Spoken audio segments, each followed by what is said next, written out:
Good morning, GDU sir and my dear friends. My today's lecture topic is education system in India. So, gentlemen, apart from the medical science, India has been known for its teachers and its education system throughout the world. But a major shift in the education system can be observed since the pre and post colonial rule till today in India. Initially, the education used to be provided in the Gurukuls, but later on it was modified and the modern education system was introduced. The education system of India can be broadly classified into pre-primary, primary, elementary and secondary education, which is followed by higher education. So what are the issues regarding the education system in India? The first is expenditure on education. Gentlemen, the 2021-22 budget allocation on education by the Union government is nearly about 3.1% of the total GDP of the country, which is far behind as compared to the target of 6%. The second is capacity utilization. Gentlemen, the world now needs more creative mind and the government needs to encourage schools to boost their students and utilize their capacities to the maximum. The third is lack of infrastructure facility.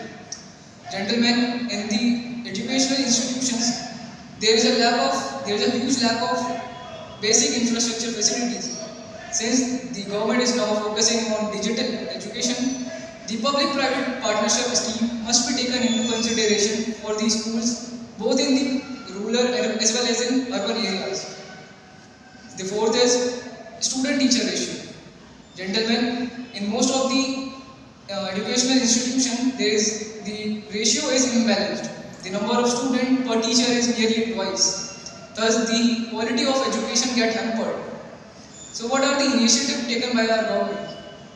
Gentlemen, our government has taken many initiatives like Sarva Shiksha Abhiyan. It was launched in 2001 by the Government of India, which aims at providing education to all.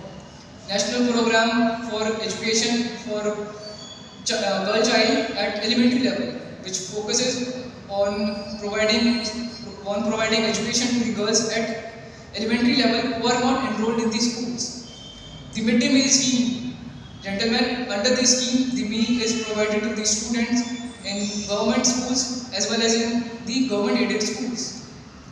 Also, there is Rashtriya Madhyamik Shiksha Abhiyan. It is a flagship program by the Government of India which aims at providing secondary education to the students and providing secondary schools within a reasonable distance.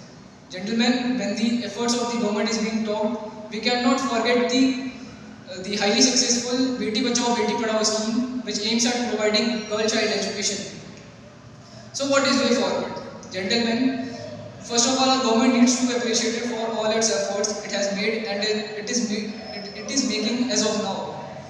But the scope of improvement is always there. As the budget allocation of on education is still very low, that is 3.1%, it should be increased in the upcoming years. Also, the public-private partnership scheme should be taken into consideration for the education sector so that the level of standard of education in the country can improve.